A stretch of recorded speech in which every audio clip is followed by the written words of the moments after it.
بسم اللہ الرحمن الرحیم۔ حضرت علی کے اقوال۔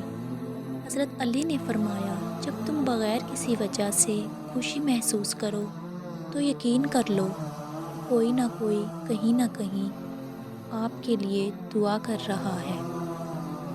فرمایا، جب مشکل بڑی لگنے لگے تو سمجھ لینا اللہ تمہیں اپنے قریب کرنا چاہتا ہے۔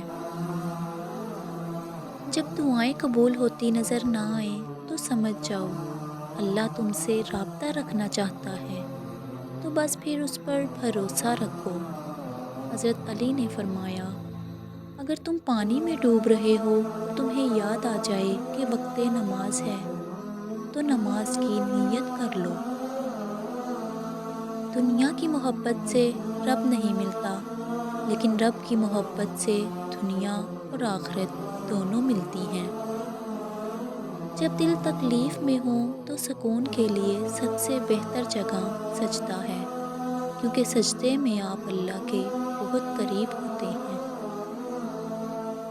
جب اللہ چاہتا ہے کہ کسی بندے سے دوستی کرے تو اس کی زبان پر اپنا ذکر اور دل پر اپنی فکر کے دروازے کھول دیتا ہے۔ اور کبھی غم نہ کرنا کہ دنیا آپ کے ساتھ نہیں، بلکہ خوش ہونا کہ دنیا کا مالک آپ کے ساتھ ہے۔ حضرت علی نے فرمایا، منافق کی 3 نشانیاں ہیں۔ نمبر 1، بات کرے تو جھوٹ بولے۔ نمبر 2، وعدہ خلافی کرے۔ نمبر 3، امانت میں خیانت کرے۔ 3 طریقوں سے پریشانی خوشی میں بدل جاتی ہے۔ نمبر 1، خاموش رہنا۔ خاموش رہنے سے پریشانی کم ہو جاتی ہے۔ نمبر 2، صبر کرنا۔ صبر کرنے سے پریشانی ختم ہو جاتی ہے۔ نمبر 3، شکر کرنا۔ شکر کرنے سے پریشانی خوشی میں بدل جاتی ہے۔ اس انسان پر اعتبار کرو جو تمہاری 3 باتیں جان سکے۔ نمبر 1، تمہاری خوشی کے پیچھے وجہ۔ نمبر 2، تمہارے دکھ کے پیچھے کی وجہ۔ نمبر 3، تمہارے غصے میں چھپا ہوا پیار۔ جب تم سے کوئی کام نہیں ہو رہا تو اسے اللہ کے حوالے کر دو، پھر دیکھو کیا ہوتا ہے۔ اللہ اسی کو وسیلہ بنا دے گا جو تمہاری راہ میں رکاوٹ ہے۔ حضرت علی نے فرمایا، جب کبھی تمہارا دل بے وجہ بے چین رہنے لگے تو سمجھ جانا تمہارا رب تمہیں عرش پر یاد کر رہا ہے۔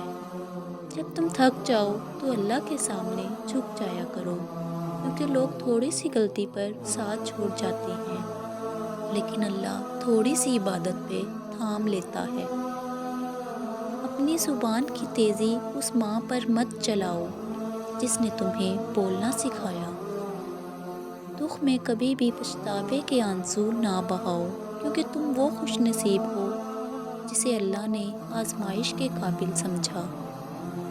اگر کسی سے محبت ہونے لگے تو صدقہ دو، محبت ہوئی تو مل جائے گی، اور اگر بلا ہوئی تو ٹل جائے گی۔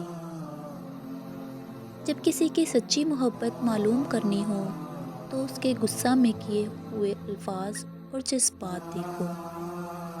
حضرت علی نے فرمایا، جب میرا جی چاہتا ہے کہ میں اپنے رب سے بات کروں تو میں نماز پڑھتا ہوں، اور جب میرا جی کرتا ہے کہ میرا رب مجھ سے بات کرے تو میں قرآن پاک پڑھتا ہوں۔